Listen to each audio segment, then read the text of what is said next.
Hey everybody, I'm Anna McEwen.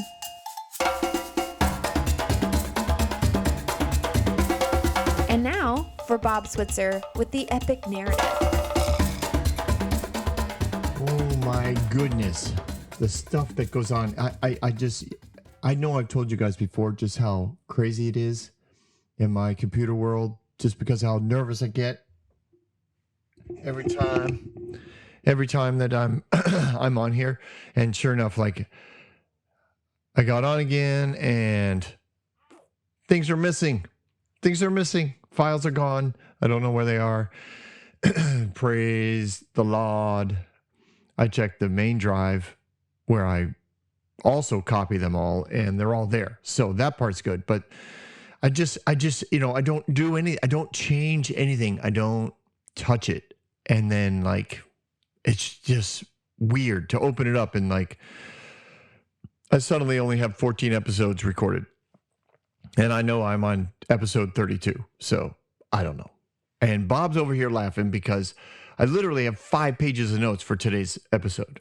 5 pages, which is a lot. That's a lot.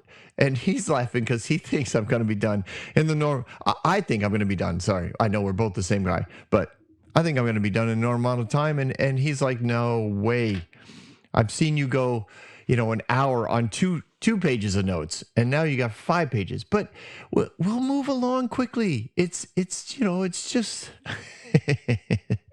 it's just a story. I'm just telling a story, as well as making a few notes. All right. We are in Exodus chapter 18. We are cruising along. We're going to start verse 13. The next day. Oh, yeah, that's a very important phrase, right? Because that's a time issue. And we're going to break that one down. Okay. Moses took his seat to serve as judge for the people, and they stood around him from morning until evening. When his father-in-law saw all that Moses was doing for his people, he said, "What is this that you are doing for your people? Why do you alone sit as judge while all these people stand around you from morning to evening?" And Moses answered him and said, "Because the people come to me to seek God's will. Whenever they have a dispute, it is brought to me, and I decide between the parties and inform them of God's decrees and instructions." Moses' father-in-law replied, "What you're doing is not good. You and these people who come to you only to wear yourselves out. The work is too heavy for you. You can't handle this alone. Listen to me, and I will give you some advice and may God be with you. You must be the people's representative before God and bring their disputes to him. Teach them his decrees and instructions and show them the way they are to live and how they are to behave. But select capable men from the people, men who fear God, trustworthy men who hate dishonest gain, and appoint them as officials over thousands, hundreds, fifties, and tens. Have them serve as judges for the people at all times, but have them bring every difficult case to you. The simple cases they can decide for themselves. They will make your load lighter because they will share it with you. If you do this, and God so commands, you will be able to stand the strain, and all these people will go home satisfied." Moses listened to his father-in-law and did everything he said. He chose capable men from all of Israel and made them leaders of the people, officials over thousands, hundreds, fifties, and tens. They served as judges for the people at all times. The difficult cases they brought to Moses, but the simple ones they decided for themselves. Then Moses sent his father-in-law on his way, and Jethro returned to his own country. So that's an amazing, short. It's really it's a short bit of verses, but it's an amazing piece of advice and really pretty dynamic opportunity for leadership understanding and for principles that work, that God encourages, that the kingdom encourages. A lot of times people who are hurt by the church and the quote organization of church will in some way kind of rebel, right?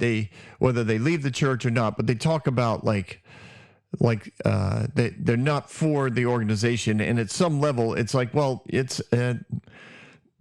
it almost sounds like they're for absolute chaos, right? No organization. But that's not the point. At least that's not one of the points of this. I think the point of all this is everything shouldn't depend on one person. Everything shouldn't land on one person's decision, and that anyone who's going to lead needs to be able to trust people around them, not micromanage them or however you want to call it, not double check all of their decision making, not step in and change the decision that they made, but instead use instruction and communication and relationship in order to bring about common principles that aren't based on the leader but are based on the kingdom. And I do think that there are many churches that make a government around principles, and I'm not saying that they did this on purpose, but in essence, the principles that they follow are tied back to a denomination, tied back to a organizational chart that was developed. And again, I'm not saying that they purposely went out and said, okay, let's do something against the kingdom. They did something that they thought would work, and it probably does. But in the end, people aren't drawn to the organization. Sorry. How did I want to say that, Bob? In the end, people are drawn to the organization, not to the kingdom. And then when they step away, they get hurt, they start having issues, and they step away thinking they're stepping away from the kingdom. They think, God is this hierarchy. God is bad, he hurts people, he doesn't care about people. And that is not the kingdom. So I know that this passage has been used by hierarchical systems, non-community systems, to prove that a hierarchy needs to exist. You got the thousands, the hundreds, and the 50s and the 10s, and everybody's responsible, and all the difficult ones go to Moses. Moses is the top of the heap. You need somebody at the top in order to make the final decisions. The big decisions need to rest on one man. That's not the purpose of this organization. That is not the way that this is written in the languages that it started in. Now, it is the way it's translated, and it is the way that currently most of the Western Church has interpreted it. That was a great word, by the way. I don't know how that came out, but I thought that was funny. I just went with it. Now, let's just break it down. But I wanted to set that out clearly, that it is easy to read this and think, oh, God likes a triangle. Everything lands on Moses. And that is not what he sets up. That's not the purpose. The purpose is community. And you will see that clearly when we take our time and read through these words that are written. All right, the next day. What does that mean? Well, it means the next day, Bob. It means after the celebration with Jethro, where he gave his sacrifices to God and he interacted with the elders, which that celebration, and then, he took all the training. Then the next day. But that's not what that phrase means. I do understand that it is what it sounds like in the English. I get that. And I know that there are those who preach it as though the next day. It's not what happened. It indicates the day after a calendar event or celebration or national religious holidays. So this could have been weeks later. It's the next event that occurred after that celebration, and it could have been weeks.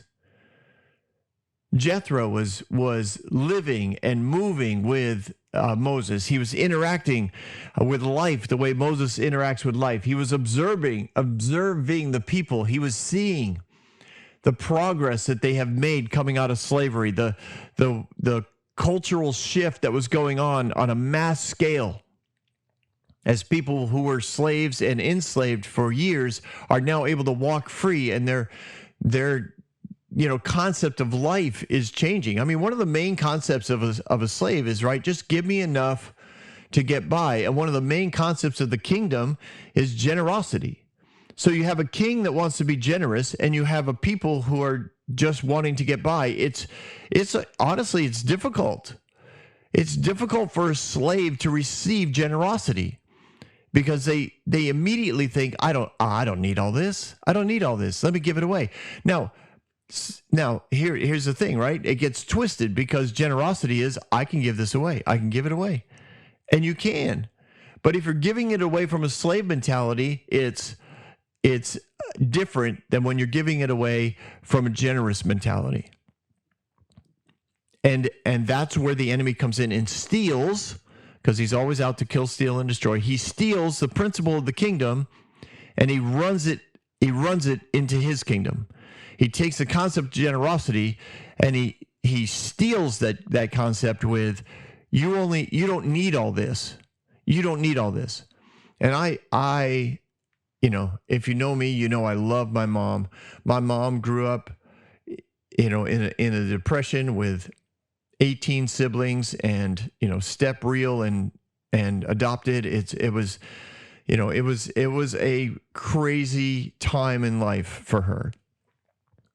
She learned to do without, and she could do without.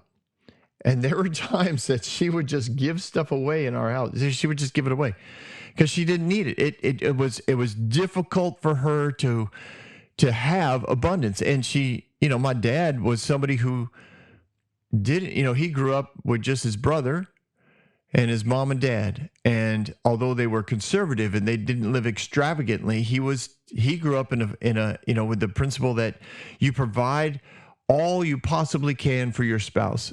And he would provide for my mom, and then he would get extravagant. And I remember this one Christmas, he wanted to get her a fur coat.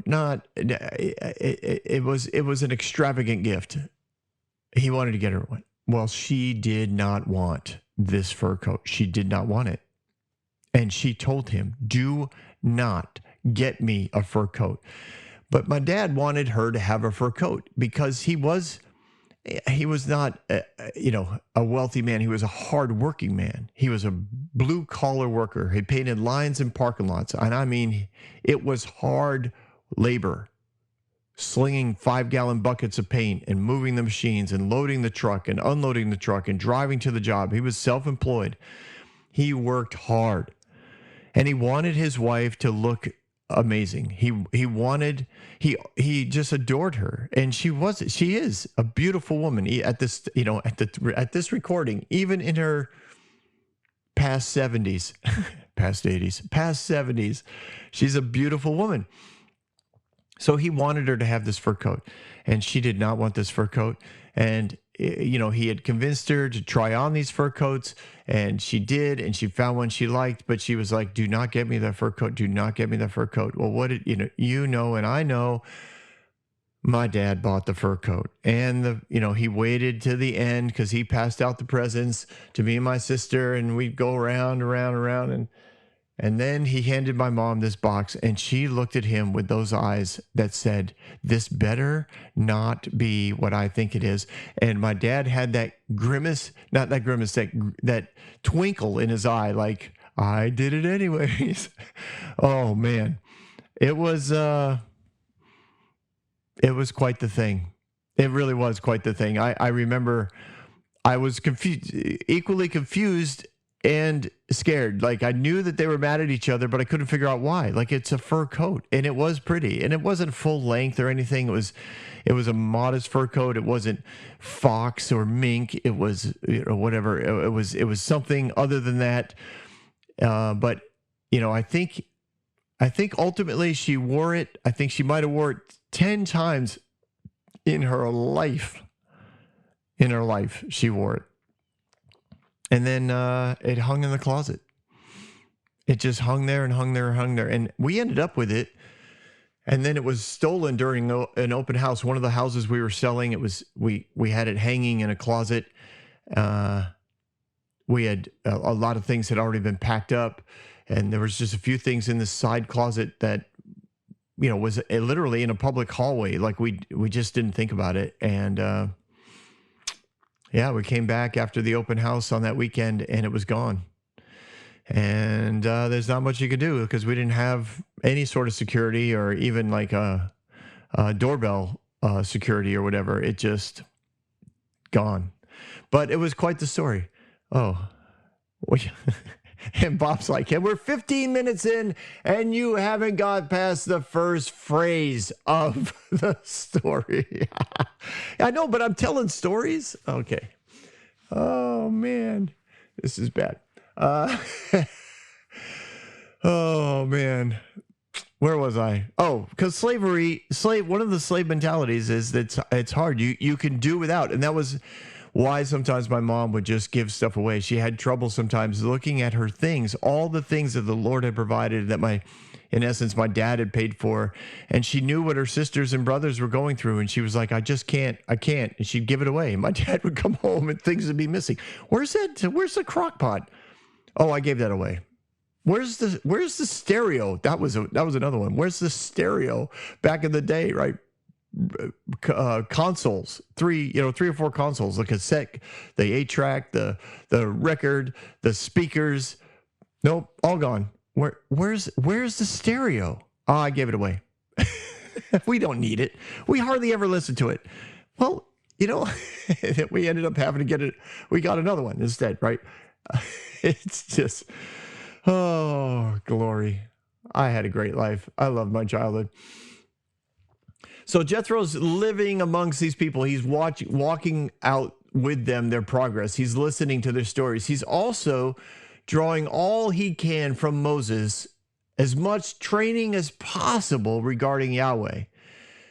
How God is a God of love, how he's always good, how he doesn't require behavior for blessing, how he's always going to be there regardless of how you behave. And Moses, of course, is also trying to understand how to lead like God and not like Pharaoh, how to lead as a leader of love, how to lead as a leader of relationship, and not like the way he was trained to lead as a Pharaoh and lead through a hierarchical system, a non-community system. So he and Jethro are having, I'm sure, multiple conversations, and Jethro's learning as much as Moses is, so he can return to Midian and bring the true God, the true Yahweh, to those who he has been their priest, and he's been a tribal father amongst the Midianites. And Moses must have been really enjoying a friend who understands the dual role of tribal leader and head theological trainer. It had to be fascinating. It's one of those things where in leadership, the longer you're in leadership, the less and less true friends you have. I can't say it any other way. It's not that people aren't friendly or kind. It's just the nature of the role. People generally get really uncomfortable when the person that they call leader, pastor, priest, rabbi, bishop, elder, teacher, when the person that they look up to is completely open and honest and they start to see things in them that they don't admire. It's not that they can't, it's a weird hybrid of authenticity and being who you really are, and whether or not people can really follow people who are who they really are. And when you're in that role of leadership, you realize that everyone has access to your life. And do you really want to show everybody everything? And I don't think any of us want to do that. So leaders don't want to do that either. But they are in a role where they are constantly being watched. And so you naturally, I know I do this as a leader, you guard certain parts of your life, and you find yourself only being truly open around certain people. And sometimes it's just a beautiful thing. I'll tell you, there are a few people where I can go into their home or be around them and totally be myself. And it's not that I'm hiding or keeping a dark side. It's that I don't have to guard it. I don't have to guard things because there's just some things I don't want everybody knowing. And in the world of the internet and the crazy algorithms that track you and tell everybody everything that you're doing, it's even more interesting because now a lot of times people really craft the way that they look and the way that they come across. And then when you meet them, you realize, wait a minute, like they are truly internet, personalities. And then there's the real personality. And I know some well-known people who like are worship leaders and stuff at very, huge church. And my daughter just got to know them because she was a barista where they always got their coffee. And she was like, they are this particular girl was like, seems so open and honest on her social media things. And then when you meet her in person, she doesn't like want to talk to anybody. She just not open and not conversational with. No, I'm sure she is with certain people, not with everyone. But on the Instagram post and on the Facebook post and all that stuff, she looks like and sounds like she's super open to everybody. Anyways, it's just interesting. It's an interesting conundrum, and I have no doubt that Moses was enjoying Jethro being there because Jethro knew him for 40 years in the wilderness, and now Jethro is seeing him both as leader and tribal trainer and priest, and Moses was doing it all. And Jethro was enjoying all the things that was going on, and they enjoyed, I think, a really deep sense of friendship and connection. So in verse 13, it says, the next day Moses took his seat as judge for the people, and they stood around him from morning to evening. So Moses took his seat as judge for the people, and they stood around him all day. Now the phrase took a seat means that this is a place and a role. It's not one or the other. It's both. It was a literal place, but it was also a role that he had. He was judge, he was a teacher, he was a leader, and he went to a place where people could be seen, people could be heard, where he could be seen and he could be heard, and the people could interact with him. Now, it says that where is it? Verse. They stood there from morning to evening. So he was there all day. Now, the oral teachings in the Jewish history says that the day would kind of break down like this. Moses would arrive. Many people would just come and follow him, especially in the morning. Remember, they have chores. They have things they have to do. They have livestock they have to keep connected to. But generally speaking, nobody really has a job at this point. It's not that they, so it seems as though oral traditions would indicate many people would come in the morning and they would listen because he would teach. He would teach and speak to the leaders. And then when he was done teaching, many of the general public would go home, and the leaders would come and they would interact with Moses. So Moses would kind of have we'll call it a small group. It could be 150 people that were there as leaders, and he would interact with all the problems that they were having, and he would speak with them, and he'd work through their issues, and he was a judge. And then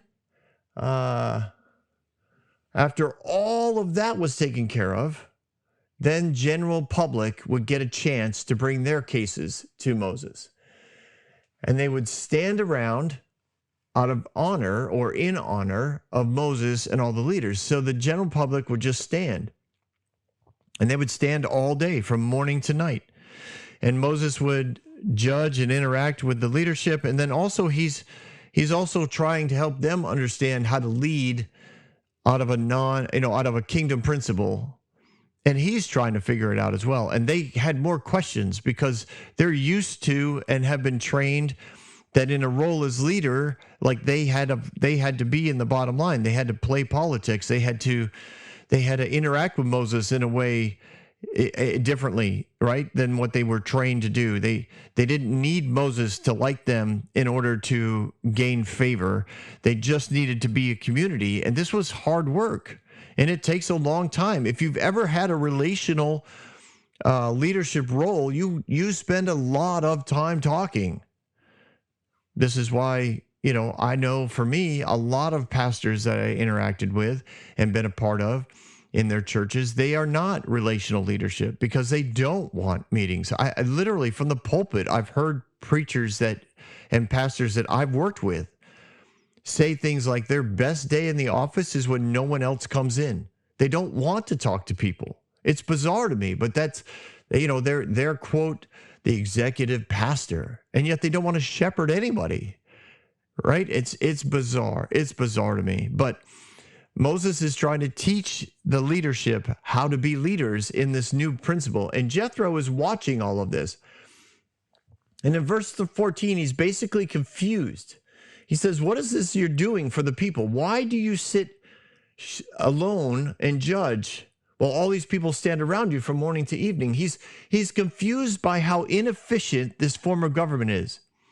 Moses is operating as a leader, and Jethro's like, listen, as a leader, you need to be concerned about the people. The people that you're leading, the people that you are serving, they're standing around all day because they want to honor and respect you. And that's fine, but you as a leader need to be concerned about them. Now that's a principle of kingdom leadership that a lot of leadership don't, here in the United States anyways, don't get. They don't operate from that. They at some level would look at the people standing around all day and say, well, of course they should, because they need to honor me, because have you seen the title after my name? Whatever that title might be. I'm the leader. They should respect me. They should honor me. And if they don't honor me, then they have a problem. They're either offended or they're hurt. And either way, it's their problem. It's not my problem. This is a role that God gave me. I was called to this ministry, and they need to respect that. It's a bizarre thing, but Jethro's first round of interaction with Moses is, you need to be concerned about the people. Why do you do this to them all day? Why are you alone doing this all day? So Moses explains in verse 15, Moses explains to his father-in-law what's going on. And I suppose at some level, when he's explaining it, it's starting to, like, the logic is starting to fall apart, right? This to me comes across like when you ask a child, so what were you thinking when you did this? And they start to explain it to you, and you can see them getting more confused as to why they did it while they're trying to explain, because at the time it made sense, but now it doesn't, type of thing, right? So Moses said, well, because the people come to me to seek God's will. Oh, so the people come to you because you're their connection to God. God's justice, God's love, God's character. They need to come to you because, you're the only one who knows all this. And I think Moses is probably like, wow, that sounded really arrogant. Yeah, I guess. And then in verse 16, it says, whenever they have a dispute, it's brought to me. I decide between the parties and inform them of God's decrees and instructions. So again, what we see here is that his explanation for the judgment, whatever that is also a training in God's decrees and instructions. Oh, but Bob, he hasn't got the 10 Commandments yet. I know. Which tells me he has had constant connection to God. Remember, he'd go to the tent and he would sit and listen. I mean, he was under the cloud and by the fire. Like there was common communication between him and God. And the people knew that. So they'd go to him because in their mind, right, as slaves, they're thinking, we need a master. Moses is our master. We go to him. He instructs us. They don't try to go to God on their own. They should. He's right there every morning, every night with provision, every 24 hours a day in visual contact with his people.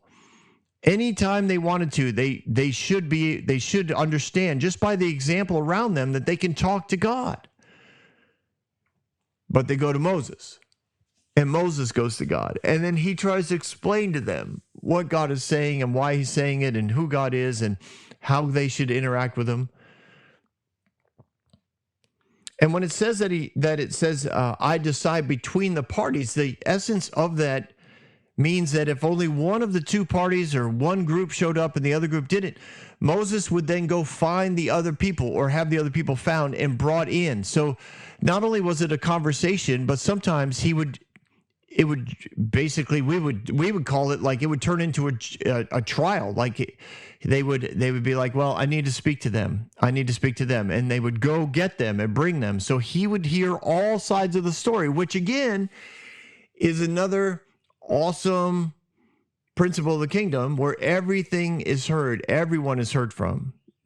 There's no partiality because, well, you showed up and the other person didn't, which was a fairly common thing, that if you showed up and the other party didn't, then the judge would just, listen to you, and then he'd rule or she would rule, and that would be the end of it. If it was a real estate issue or a food issue or a livestock issue, it was all, if the other party didn't show, then you literally could have the total judgment in your favor because they weren't around. Well, Moses was teaching them, you don't do that. Like we need everything needs to be brought out into the open. This needs to be highly conversational in everything we do. So Jethro expresses his concern. Verse 17, what you're doing is not good. It's like, man, the physical and emotional toll long term on you is just too much. You can't expect you or the people to handle this the way that it's currently going. The long-term impact of this is total destruction of your physical being, your emotional being, and them. They can't stand around all day in the desert waiting for you.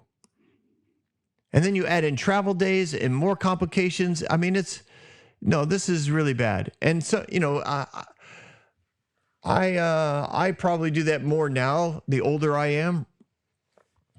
I watch things and I think, oh, that's not going to work out long term. Like whether it's at a restaurant or a business, or for me, I'm intuitively tuned into like the relational things, right? I hear conversation and the vocabulary that a couple might be using with each other, and I think, ooh, nope, that is a bad idea. Long term, that is not gonna work. That's gonna, they're gonna end up paying for that.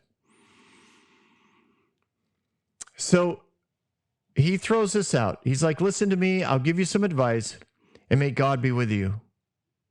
And what he means by God be with you, that was not like a manipulative thing to throw in there. Hey, listen, like some sort of prophetic voice. God has said to me, God is telling you, God, I hear the voice of the Lord and it says. Now there's lots of manipulative, quote, prophetic people that do crud like that all the time. And it drives me up a wall. And I don't care if they're one-on-one with you at the, at the coffee shop or at the altar at the front of the church, or sometimes they're preaching from the pulpit and they'll say, this is the voice of God. God says this. That's not what Jethro is doing here. I do understand why preachers like to use it like that, because it allows them to be manipulative, and they love to change people's behavior in order to make themselves feel better about how they're preaching, because they think that they're making a difference in someone's life when they're actually not. But here, Jethro is saying, you don't have to take my idea. That's what he means by God be with you. This is totally up to you, Moses. I think long term you're going to wear yourself out, and you're going to wear out the people. And this whole governmental system you got going on here is going to end up collapsing under the weight of what it is. But honestly, I'm just going to give you some advice, and you decide. You're the leader. He's showing humility in that phrase, God be with you. And he lays out a new plan. He goes, you don't take my idea, but this is it. You should focus on teaching about God and being the people's leader. You should help. That's what your focus should be. And you should divide the authority and the people so that everybody benefits, instead of everybody being worn out by waiting around and standing all day. And I'm pretty sure the more you teach, the more questions are going to come up, and the longer these teachings are going to get. And pretty soon, you're not going to be able to judge anything. And as legal disputes rise up, you're going to end up with more victims. And you're going to end up with more desperate people. Because victim mentalities, slave mentalities love to scream about fairness and justice and reparations. And you're just going to end up being consumed by all of this. You have got to release responsibility, and you can do that with my idea. Let's select some people.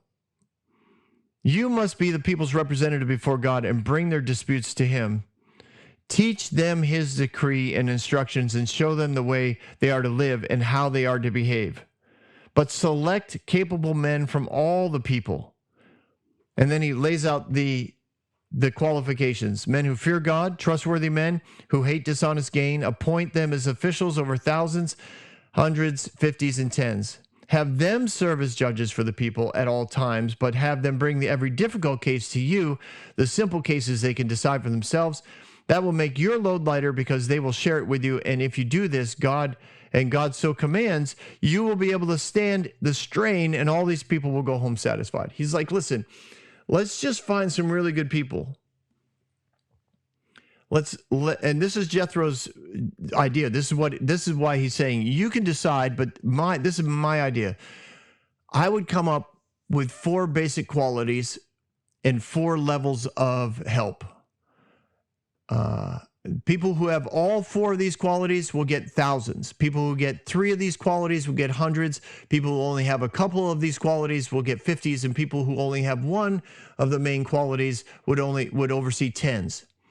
But they need to be people from amongst the people, not just the elders. You don't just give it to them, give them responsibility because they have a title. Right? How many businesses have been ruined because somebody's been called a manager? Well, because they've been here long enough. And they've been here longer than anyone else, so I made them a manager. If they're not management material, don't put them in the role. That's basically what Jethro's saying. If they're not a pastor, don't call them one.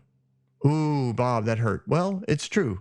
If they're not, you're going to hurt everybody. The person you're calling a pastor who isn't a pastor is going to feel frustrated because they're being expected to shepherd people when they're not a shepherd. And the people who go to them for shepherding is going to be like, well, they just tell me, to stop it. Well, that's like an apostle's approach to counseling. Just stop it, move on. Anyways, we can get into that some other day. I need to move on. Bob's like, I told you wouldn't be done. I know. It's going to be. Anyways, so the first is capable man, people of accomplishment. This is a quality that's considered someone who's self-motivated, not lazy.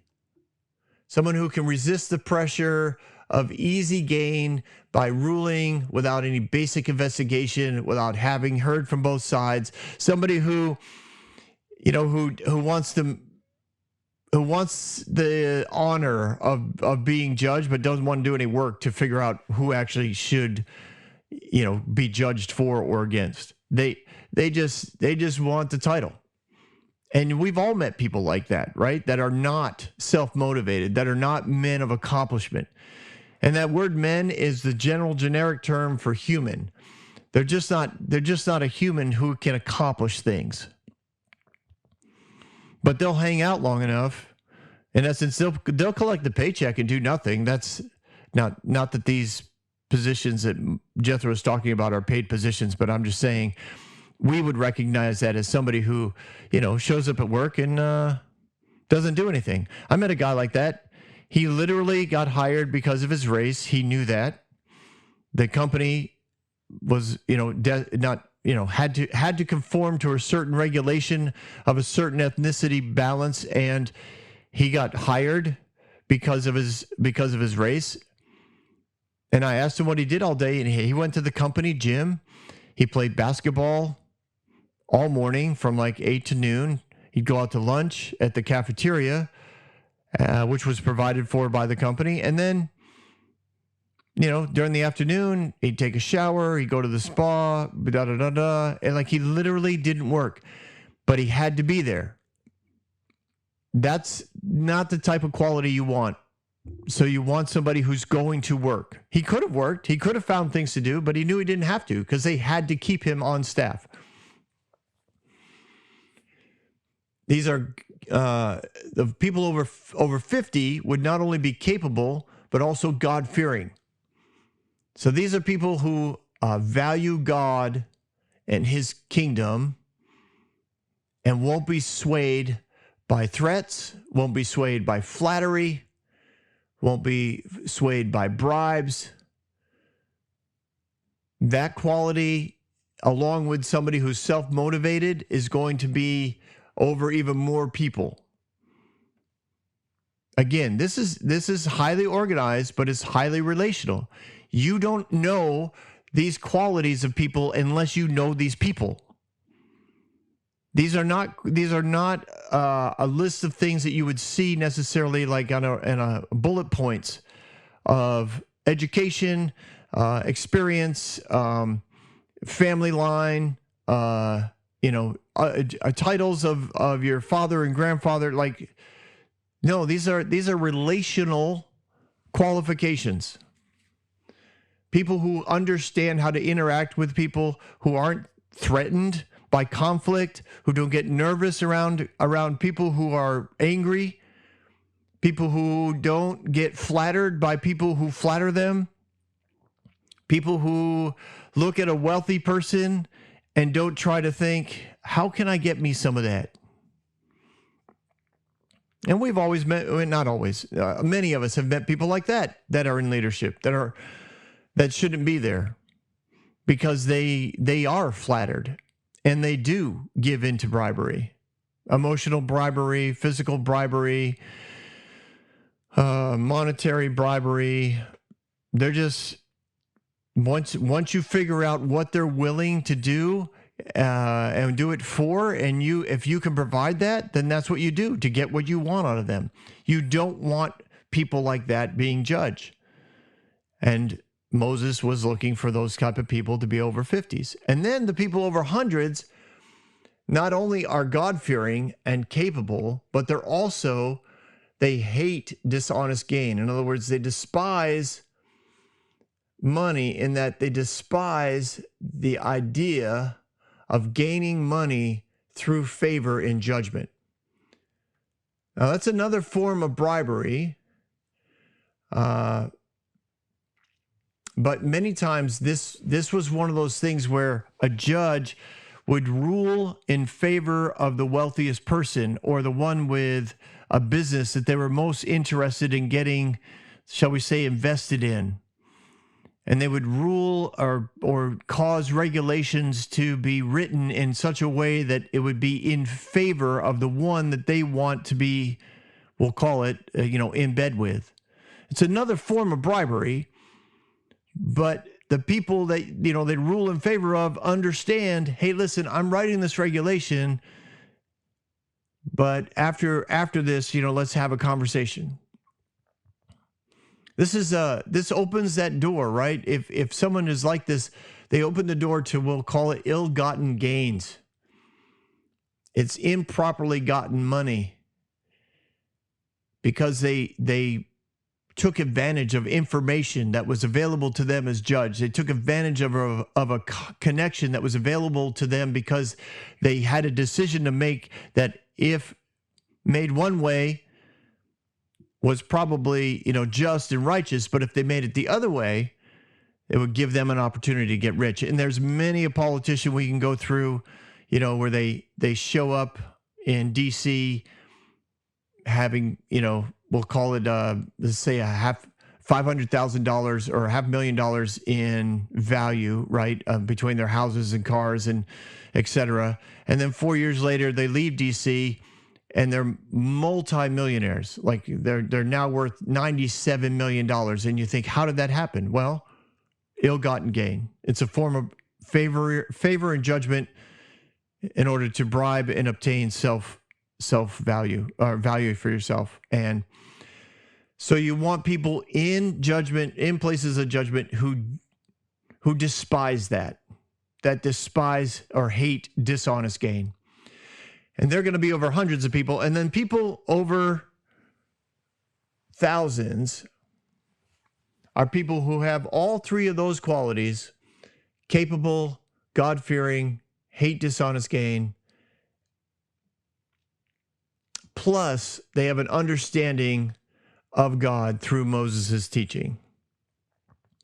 He's like, put the people there over thousands who have spent the most time understanding who God is and what this kingdom is supposed to look like.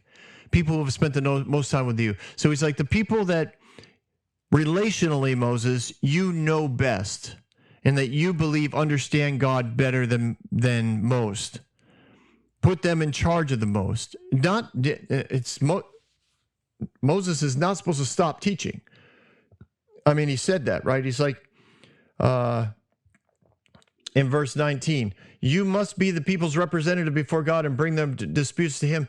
Teach them, verse 20, his decrees and instructions, and show them the way they are to live and how they are to behave. But select capable men. So he's like, you still need to do what you're doing, but you need to do it with help, so that you're not spending all this time making judgment on disputes large and small. You need to still teach everyone. So take the ones who know your teaching best, as well as men of those other qualities, and put them in charge of thousands. And let the people work their way through these judges and judgments, so that only the toughest ones. So at some level, we're saying Moses would be like our Supreme Court. If they worked their way through the first 3 rounds of judges, all of which would have been fair and honest, without bribes, without flattery, without threats, without ill-gotten gains, and they're still disputing, then you'll hear that one. But not only will you hear from the witnesses, you're going to hear from really capable, honest, God-fearing men who also interacted with all of these people along the way, who had multiple conversations with all parties involved along the way. And then the stress load on you will be so much lighter. And what will happen is the people are going to be served quicker. They're not going to feel like they were pushed off or shoved aside because, well, the sun went down and you spent the whole day teaching leadership. There's going to be more consistency, because everybody that is being judged are being judged by people who have already had at some level good teaching and have good character. And one of those good characteristics is somebody who understands, I don't understand everything. And so if they get to a point where they're kind of stumped, they can come to Moses and to the next judge up and say, listen, I'm in over my head here. I need some help. So he's like, everyone's going to get more consistent in the way that they're judged. They're going to get dealt with quicker, which is going to make them feel more connected. They're going to be seen and heard by leadership, which will make them more community-minded. Everyone will get more work done. Everyone won't be standing around literally from morning to night. I just think it's a good idea, Moses, but honestly, you need to decide, because maybe this is the way you want to run things. And I'll tell you that, between you and me, everyone, there's a lot of preachers who prefer running it this way. They do not want to trust other people with multiple decisions that could impact, quote, the vision and direction of the body.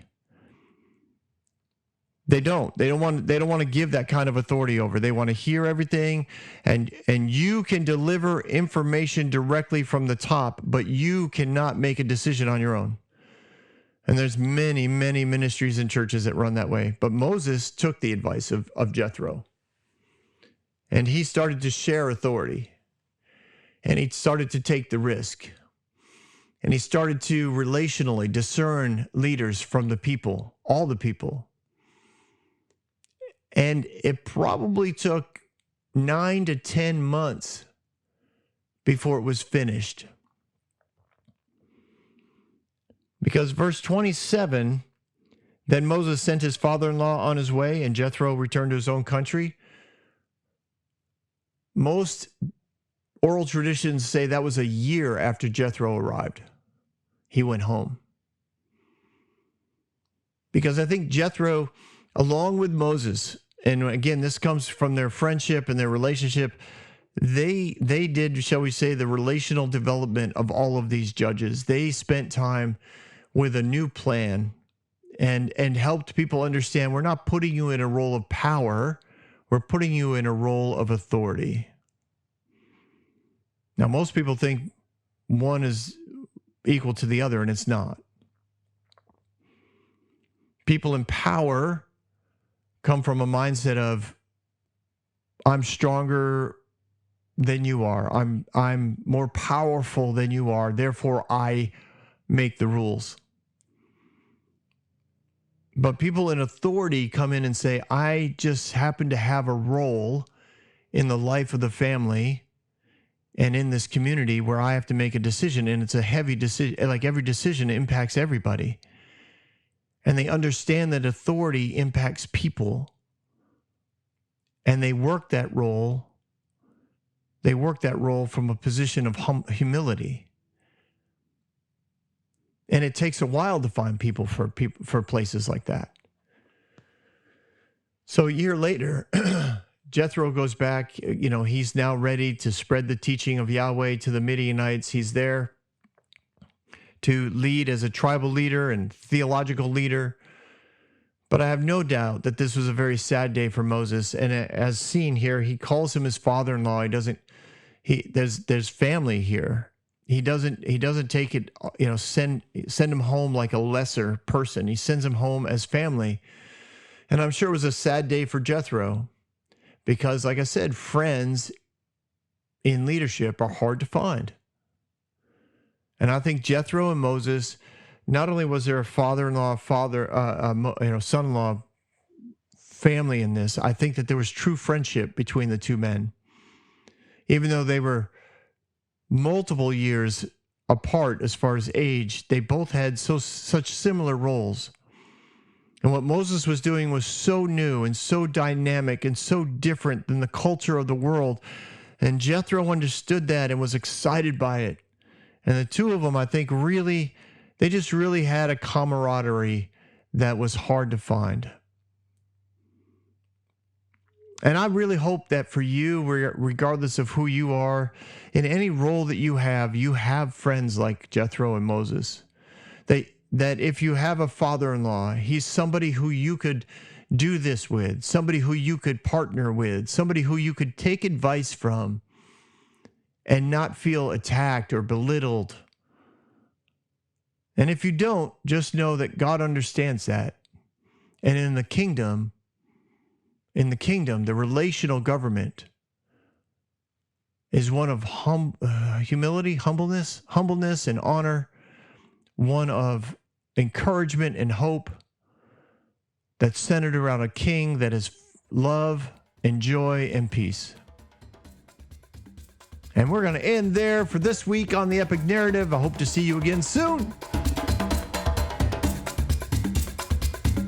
Don't go anywhere. We've got Bob Thoughts.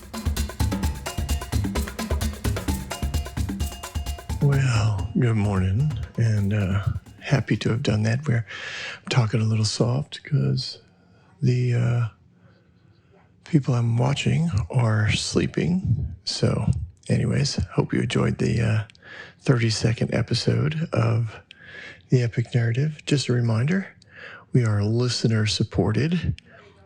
And the opportunity to give through a giving portal is available. The link is available on every description of each episode, as well as on my website, thebobswitzer.com. And if you just want to give directly, you can do that through Apple Pay or some other Cash App that you might have. I can figure out how to get to it. But yeah, really appreciate you guys helping us out and keeping this thing going. It does. It's interesting how much money it takes to keep websites open and podcast distribution. And of course, none of my wonderful staff gets paid either. Brian has put on hundreds and hundreds of hours. Anna has put in hundreds of hours. And I appreciate it. I know you guys do too. So yeah, we ever get all the bills paid, we will let them know that we appreciate them for sure. Let's see. Yeah, leadership that can truly distribute authority is really unique. And I think Moses and Jethro showed us that today. You can often find leaders that will distribute responsibilities, but they won't give you the authority to do anything with it. In other words, eventually, you can make all kinds of decisions along the way, but everything has to be finally approved by them because you actually don't have the authority to make those decisions. You can let people know what you hope happens. You can let people know what you are going to ask about, but the final decision is somebody else's. And unfortunately, that's the way most leadership works. So yeah, leadership. Moses was a very humble leader. And if you don't believe him, he'll mention it several times in his own writings. I don't doubt that he was humble. It's just interesting when a humble person writes it about themselves. But he definitely was willing to give people authority and did not require everything to be run by him. I mean, if it was set up, we would know. The way he had it set up, only the most difficult cases made it all the way to him. Most were dealt with at other levels, and he trained the people on those levels to take care of things without his input. But I know many a ministry leader and pastor that would not have let that happen. They would have said, basically gather all the information, but before you make a final decision, give me a call. Before you make a final decision, run it by me. And that's unfortunate. That's unfortunate. But that's not the way God works either, though. He is one that gives us the freedom to step out and make decisions, and he backs us on them, and he shows up. His goodness shows up regardless of the results of our choices. And sometimes those results are really negative, and we think he showed up and gave us those negative results. But as you know, we've talked about that many times in the epic narrative. That's not the way we view it here. Anyways, looking forward till next week. It's going to be another fun episode. And something really exciting is in the work for the epic narrative. And next week I should be able to give you those details. Have a good day, everyone.